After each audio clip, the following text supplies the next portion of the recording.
Ciao ragazzi, welcome to JSG Podcast.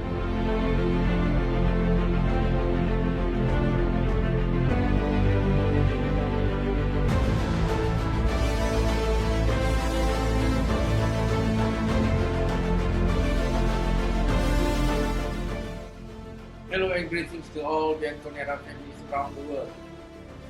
Welcome to JSG podcast channel brought to you by Juventus Club of Singapore. For today, we have a new special guest.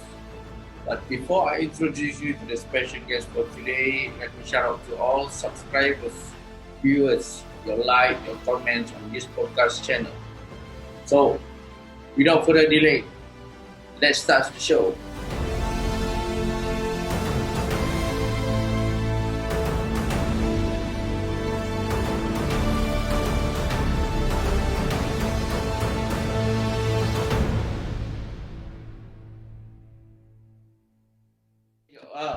Okay, ciao Juventini. Welcome back to JSG Podcast.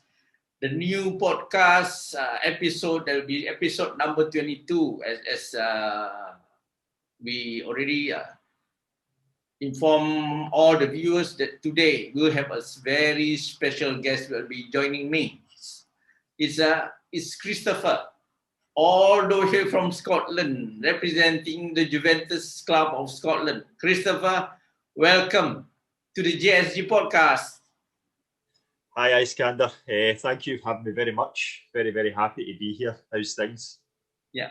So it's our honor to have you, and thank you to take your time to be with us and to make some collaboration or content on this JSG Podcast channel. As a tradition to all past guests that the viewers would like to know, or you can introduce yourself and how you become a Juventini. So the mic is all yours, Christopher. Please. Yeah, thanks very much. Hello, everybody. My name's Christopher Viola. I've been a Juventus fan since I was 6 years old. It all started, I grew up in Glasgow, Scotland. I come from an Italian family. Yeah. And when I was a little boy, my family all supports Celtic. So back in 1995, 96, Juventus played Rangers in a Champions League match. So my brother, being a Celtic fan, got a Juventus scarf. Yes. And the two of us shared a room, and he hung it up on the wall. Okay. So I was maybe 3 or 4 at the time, and I always looked at the scarf and loved it. And I remember seeing Juventus play for the first time when I was about 7 years old, and I just knew instantly that I loved them. I couldn't explain it, but I fell in love with the club. I don't know if it was the colours or the players, but I couldn't describe it. So I would like to say that the influence is thanks to your brother to bring back the scarf and hang it to the room. From there, your love for Juventus grew and grew until today. Yeah. I mean, that's where it all started. It was just this scarf on the wall. I still have the scarf actually in my wardrobe. I've kept it all that time. So yeah, that's where it came from, and I've never looked back since. I've always supported Juventus in the dark days of the Serie B, and when we were finishing 7th in the Scudetto, I just still had this passion for them. That's so wonderful. So by the way, when does the Juventus Club of Scotland establish? Established 2 years ago. So the season that Ronaldo joined Juventus is the year that it kicked off. Our president is Enzo Malavolta. Yeah. He had this Facebook group for maybe 7 years now when he moved to Glasgow, and he's been building up members, and we basically had enough members to set an official fan club. So Enzo contacted myself to be in charge of the social media. So any social media stuff's usually coming from myself, and we have a few other board of director members that handle different things. Oh, so are you shocked to know that there are numbers of Scottish Juventus fans living around Scotland on that time?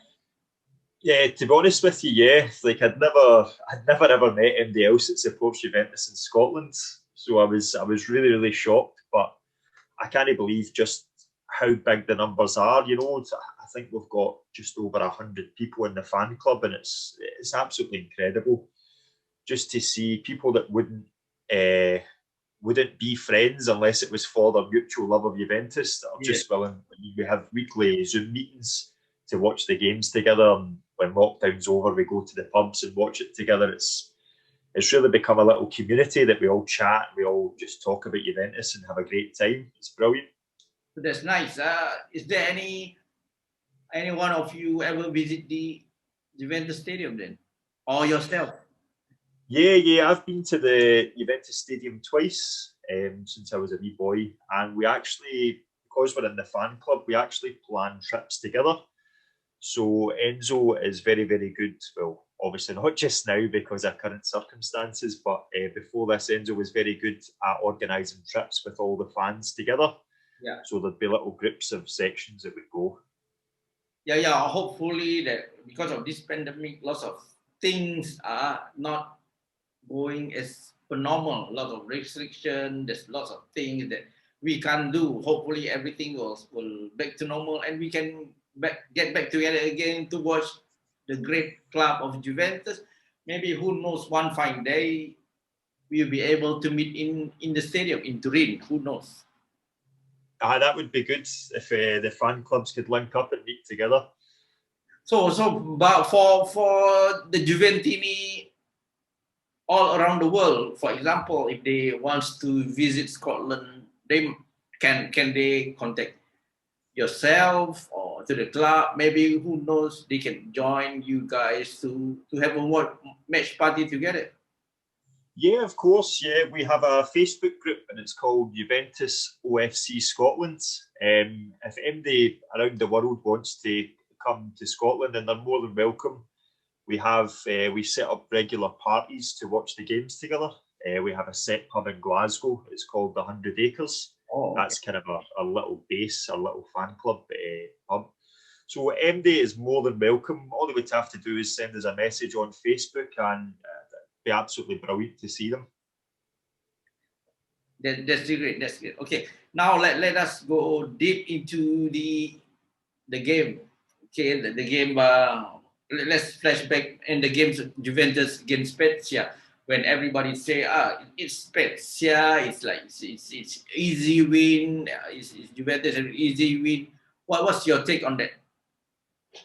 I watched the Spezia game and I was very disappointed because it looked as if the players believed that. Yeah. They believed that it was going to be an easy game. You know, they had Ronaldo and they would just have to turn up. And we know that's not been the case this year, that over the last, 9 years, 10 years, it would be really dominant. We never have that attitude. It's always on to the next game. Treat every game as important as the last. Doesn't matter if you're playing Spezia or Real Madrid. You have to win every game as Juventus. So I was very disappointed that it looked as if the players were very slow, very lethargic, and didn't have the same motivation. But is it because due to the fatigue? Because now that they have to play in a week, like 3 matches in a week, does fatigue or this pandemic does affect their performance? Yeah, I mean, you could look at that. I know Juventus have had a lot of very big injuries over the last 6 weeks. Even just the last 6 weeks, we've had massive injuries, and that surely wouldn't have helped. But I still believe that Juventus, with the squad that they have and the depth that they have right now, are more than capable of turning in performances week in, week out. They should be totally able to do it. The game against Lazio, are you surprised that with the score? When lots of key players are unavailable, are you surprised that we can beat Lazio 3-1, or you already predict that we can go and beat them with that score? I predicted a tough game from Lazio, and then when they scored early on, I was fearing the worst. But after that, Juventus really kicked on a gear. especially with missing guys like Bonucci, Chiellini, De Ligt. You know, you had Danilo playing at centre midfield. McKennie wasn't fully fit. Yeah. We have a running joke that we call Rabiot and Ramsey, Batman and Robin. That's the name of our group. Yeah. And I've got to say, I thought Rabiot and Ramsey were absolutely tremendous in that game. I didn't expect a 3-1 victory, especially with Ronaldo on the bench, but the way we played after we went 1-0 down totally deserved it. We controlled the game, and I can't really remember Lazio having that many great chances compared to ourselves. So now there's a lot of question mark have been being posted in the social media, as in we are playing as a team when Ronaldo is not playing. Do you agree with that? I mean, when you sign a guy like Ronaldo, he's always going to be your big player. You know, he's the guy that he's your talisman almost. And I think there is a lot of times where Ronaldo's very selfish on the ball, Yes. and it does frustrate me. But when you look at the goals that Ronnie scores, the big goals and the big games, then it's really, really hard to criticise him too much, because I think every big game Ronaldo has really appeared this season, and especially when you look at Chiesa was the first person to score a Champions League knockout goal since Ronaldo arrived is pretty incredible. The fact that we rely on him so heavily. So I would like to see him play more as a team player, but I totally understand why he commands and he doesn't get the same criticism that other players get. I totally get it. Or do you agree when there's time when Arsene Wenger did make a statement, as like in the media stated that his Ronaldo level doesn't suit the other team players because the other players doesn't match his level. Do you think it's true? Well, you know, you've probably got one of the best players that ever played the game in your team, and even at the age of 35, he's still an incredible player. I know he's not the player he was, 4 years ago, but I totally agree with Wenger that when you look at guys like Ramsey, Rabiot, even to an extent guys like Alexandro, they're not on the same level as Cristiano Ronaldo, but that's not really a criticism at them.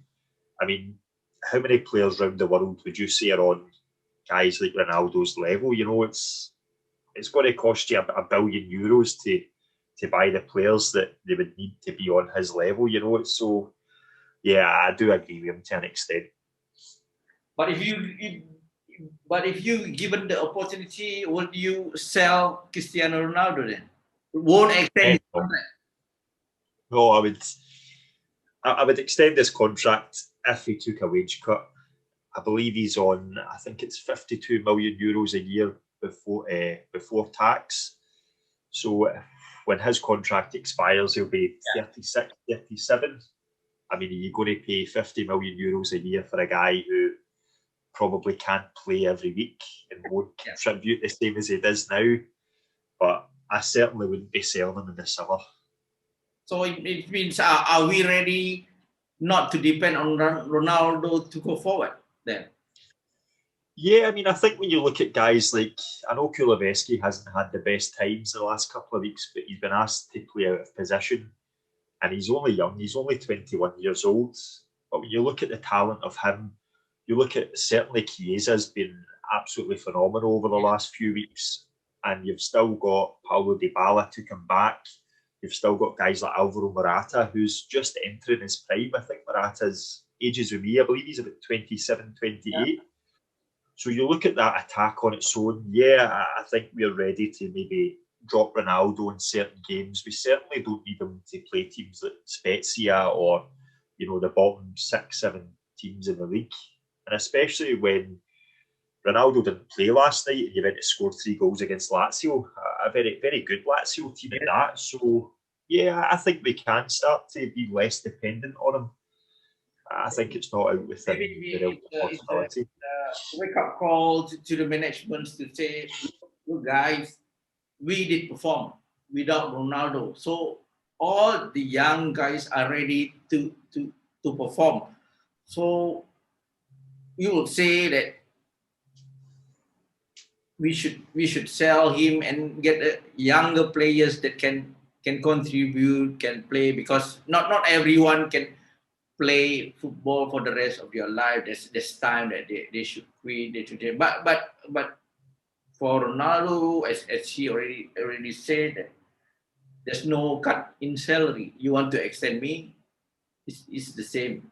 But, Yeah, but now, because when we sign him, we try to achieve this Champions League final, but for how many season we can't. So maybe it's about time that he move forward and we do take that opportunity to move forward without him. Yeah. This, well, do you agree to that? yeah. I mean, it depends who you're going to bring in to replace him. If you have maybe somebody like Eric Haaland waiting to come in, then, or a Kylian Mbappe ready to take over from Ronaldo, I certainly wouldn't be disappointed. But if you're going to sell Ronaldo and replace him with a lower tier talent, then it becomes difficult. But no, I see what you're saying, that Juventus showed last night that they can do it without Ronaldo. So I think we'll need to see what happens over the next coming couple of months to see how we perform. Okay, if given the opportunity, who would you buy and who would you sell? Who would I buy? I mean, I think we really need a central midfielder. But if I had my choice, Yeah, I would buy Eric Haaland. The boys, I watched Bayern Munich versus Borussia Dortmund yesterday, and what a player the boy is. He's fast, he's strong, he's very intelligent as well. I think when you see him play, I think for a boy his age, he is very intelligent. Players that I would sell, I mean, I would maybe sell Dybala. He's been a big disappointment since the last maybe 2 years. injury, Sorry. because of his injury, maybe he doesn't. Yeah, I mean, he's been injured a wee bit recently, but I think his performances over the last 2 years have been very, very disappointing. I don't think that he's progressed to the player that we all know that he could have been. Or maybe And that, he's only that number 10 is a very big burden for him, because number 10 in Juventus, it means, or in the other club, number 10 is a very special number and the responsibility is very, very high. So does it mean it's a big heavy burden to him to perform every time that he tries to, but he can't? That's where the problem comes. Yeah, I mean, I get there's going to be a lot of pressure, but I mean, if you're Paulo Dybala, you're playing for Juventus, one of the biggest clubs in the world. You have to perform every week, whether you're wearing number 10 or you're wearing number 22. Your performances, and let's not forget, he's on a big wage. He's on €8 million after tax a year. He's been talked about joining Real Madrid and Barcelona and all the other big clubs in the world. So for me, the wearing of the number 10 shouldn't come into it. Paulo Dybala should be a professional and have the mental strength to perform every week. I know not every week, but he's allowed a bad game now and then. But this boy's meant to be one of our talisman. I mean, if Ronaldo wasn't there and you're relying on Dybala, then you're in a lot of trouble if you can't handle the pressure of wearing number 10, can you? The game against Lazio, who is your man of the match? Oh, man of the match. I think Chiesa was incredible, the way he ran and his driving. I think Rabiot was very good, and Ramsey was a real big surprise, but I think I'm going to have to give my man of the match to Chiesa. The boy was absolutely incredible. Yes. So talented. He's been running up and down non-stop, and that's where we are lacking in. If people say the grinta that we are lacking in, the fighting spirit, the never say die attitude. Yeah. Hopefully, but now it's like every game is unpredictable. You play good in this match, but you are very disappointing in another match, but it's not consistent. What is the main? I would say the main problem is it the formation or the players itself? Um, I think with this season's been so different from every other because there's no fans in the stadium, Yeah, and I think that really does affect players. I think when you've got Pirlo coming in as a new coach, he's had lots of players drop in and out with injuries and COVID. And, Andrea Pirlo, I think, will be a good manager, but I think he's making silly mistakes in games, like his substitutions sometimes, I think, are a wee bit off. But that's all part of the learning curve for him. So I think Andrea has made a few mistakes, and that's maybe a wee bit of the problem. I think another bit of the problem is injuries. And, I think sometimes with the fans not being there, you've not got the same level as. It certainly adds a different element to your game. I think the players really feed off the fans, and top players love hearing fans at whether they're cheering them or they're booing them. Top players love that. So I think it's a few different reasons that this season's been a wee bit topsy turvy. for the new season, which player does impress you the most until now? Which player? I think it's Federico Chiesa. When I heard the rumours of him coming in the summer, I'm not going to lie, I wasn't impressed. I thought he was going to end up like Bernadeschi, who has talent, but Yes, yes. doesn't show it week in, week out. And it's a shame because I like Bernadeschi. I think there's a player there, he just has to get it out. But certainly when Chiesa came, I thought the numbers were too high. It cost a lot of money. But I tell you what, I've been gladly proven wrong. That boy has been a mainstay. If he continues this form for us, I think he's going to be a real icon at the club. How do you describe the performance of Bernardeschi when loss of Juventini wants him out? He doesn't perform. He does play bad from after, like for example, I think the best match that he plays is the Champions League against Atletico Madrid. After that, that's it. Bernardeschi, it's so called dead. But after the match against Spezia and the match against Lazio, we see that something positive in him. How do you react to that? Yeah, I mean, his best game certainly was that Atletico Madrid game in Turin. He was on fire that night. I think as a coach, you must be pulling your hair out because when do you watch the Italian national team a lot? Yes. Yeah. So when you watch Bernardeschi play for Italy, he's a totally different player. It's like that player you saw on the Atletico Madrid.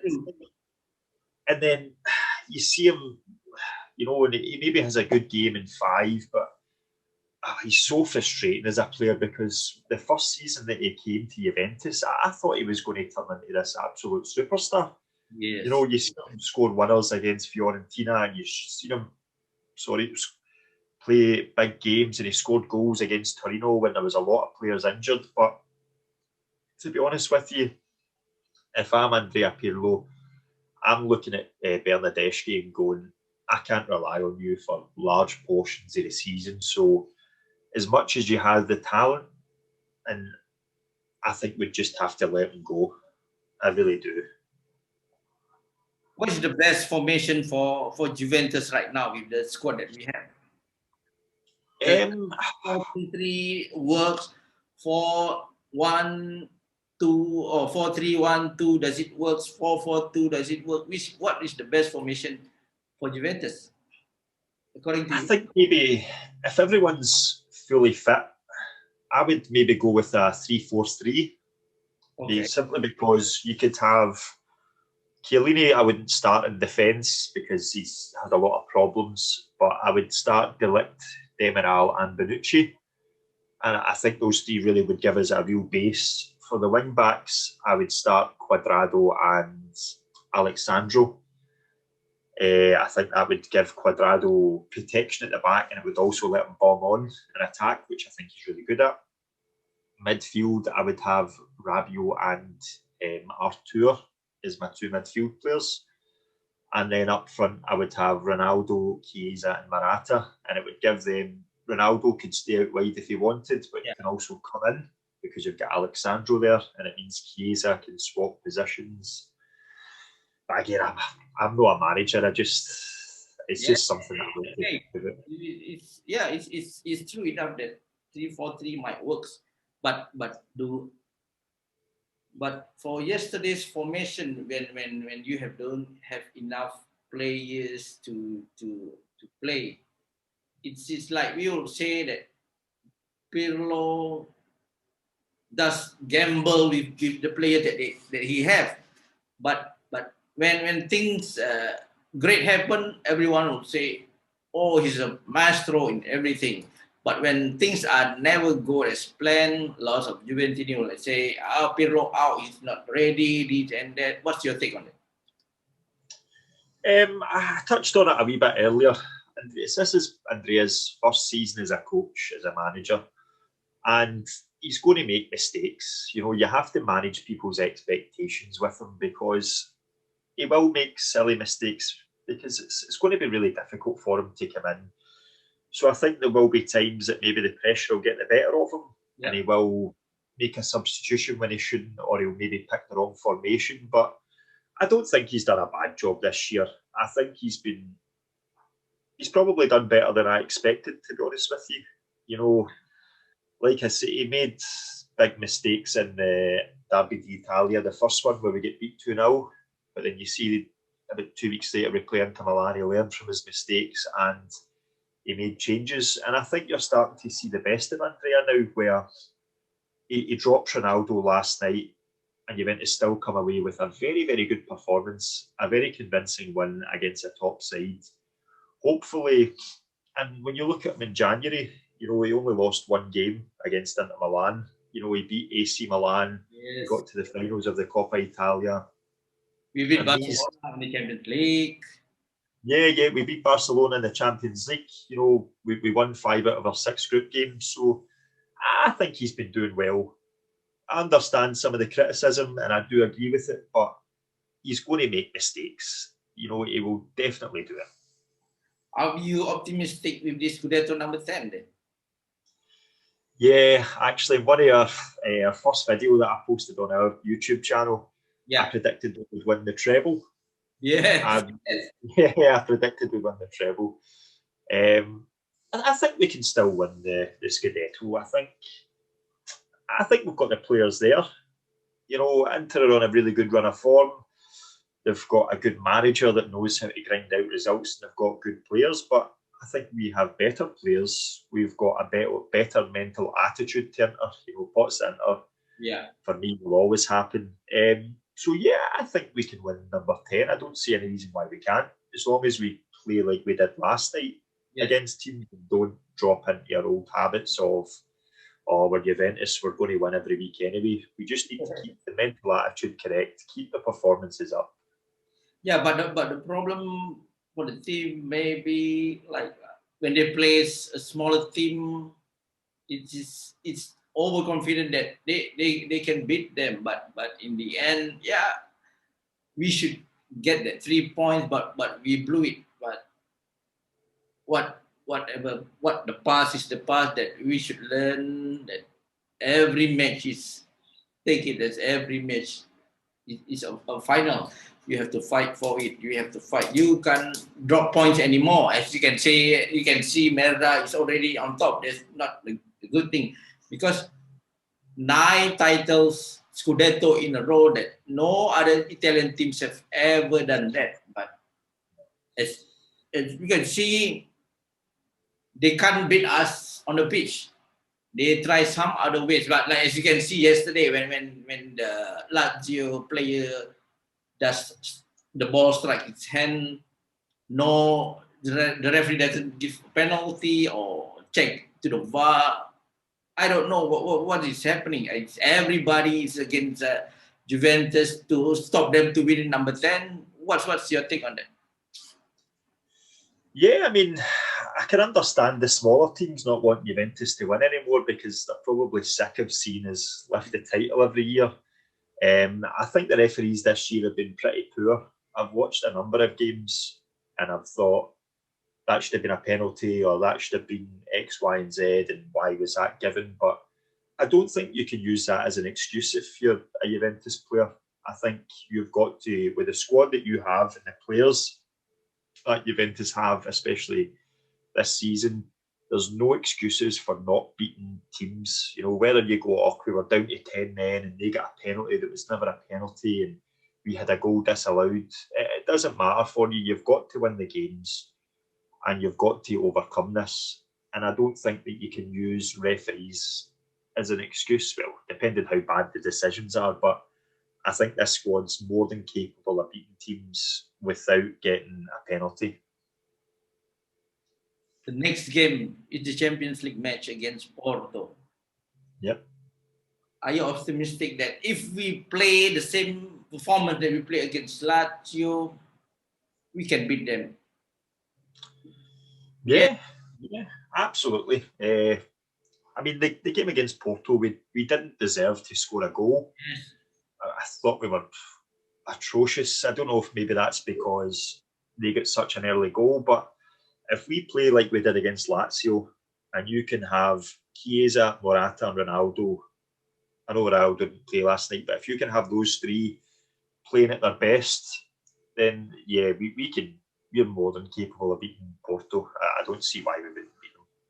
If you are Pirlo, will you play the same players that wins against Lazio and bench off Ronaldo?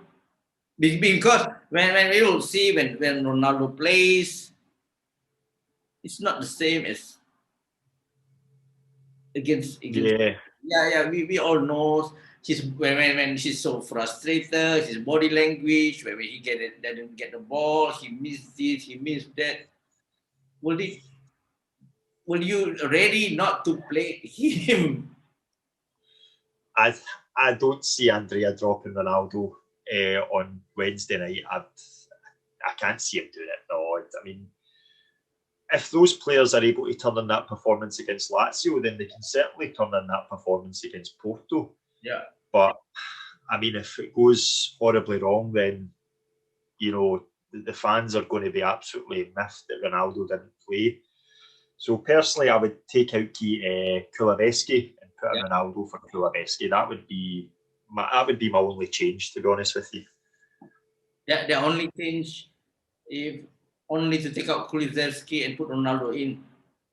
Yeah, that would be the only thing I would change from that team. What's your prediction score for against Porto? I think it will be a good match. I think Porto will give us a game, but ultimately I think we'd win 3-1 or 3-0. Can you see that we can go all the way, or the Champions League match stops after Porto, then that's it? It depends on the draw. I mean, if we maybe get a team like Bayern Munich, I don't see us beating a Bayern Munich team. I think they are so strong right now. If we get maybe a Real Madrid or a Barcelona, I can see us beating them. I could see us beating a Liverpool team, but I think it really does depend on the draw that we get.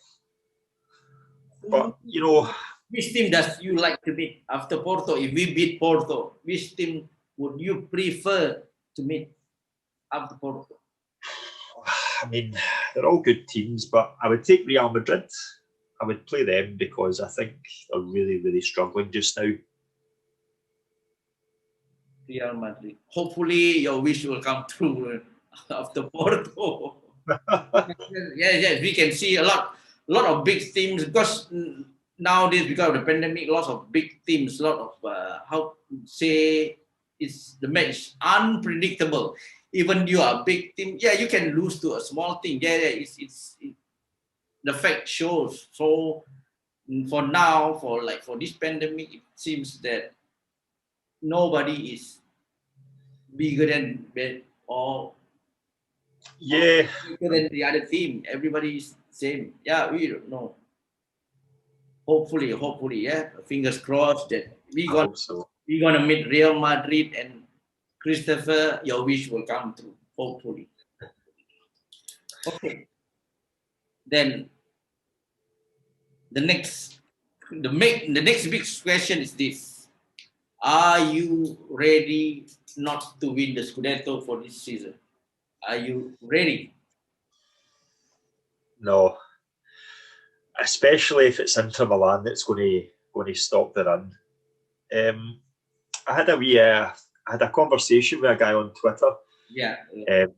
and he said, is winning 10 Scudettos in a row bigger than winning the Champions League?" And I think 10 in a row is bigger because I don't think another team will win 10 Serie A titles in the bounce. So I'm not ready to let go of it yet. I'm really not ready to go. So if you given the choice, Scudetto or Champions League? I think I'd go with the Scudetto this year, but only this year because Yeah.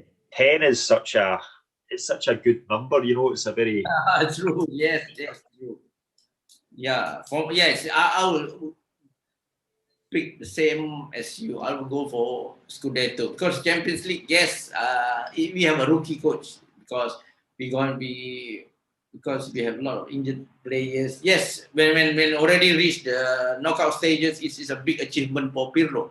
Maybe he already wins the Super Copa, but now we go to the final of the Coppa Italia, then the Scudetto, then the Champions League. It's a big achievement for him. Yes, I would go for Scudetto and 20, 30 years. There's no problem for me. Would love you, but as you can see, a lot of things in Serie A. It's like when you beat Juventus, it means like you won the Scudetto on that night. As you can see, because people were trying to stop us of winning the Scudetto number 10, and hopefully we're gonna prove them wrong. This and that. Okay. Now, last but not least, regarding the statement stated that Cellini is going to retire this season. And maybe you already heard, or the news you already read, that who is his replacement? Chiellini's replacement on the field. I think Demiral and Delict are the two players that I want to see playing in that central defence. But if you're talking about the captain, Yeah. Yes. I think it really. I believe Leonardo Bonucci will be the captain from now on. I know he had his problems with, going to AC Milan, and Yes. he had a falling out with Max Allegri. There's a lot of Juventus still cannot forgive him of that. Still. Yeah, I'm still bitter that he went, but I think when you look at Bonucci's attitude, he really believes in the Juventus motto of "Fino alla fine." It's until the end with him. You've seen it so many times that in the 93rd minute we need a goal, and he's really, he's shouting at players, and he demands that players win games. And I think he understands what being at Juventus is all about, that winning is the most important thing in the world. So for me, I would pick Leonardo Bonucci. After Leonardo Bonucci, who's your next favorite players to take up the captain Juventus? I mean, if you take away the Italian style, that is the players who have played the most games that then takes the armband, I would maybe look at someone like Matthias de Ligt. I think in the short time that he's been at Juventus, you've seen that he is a leader.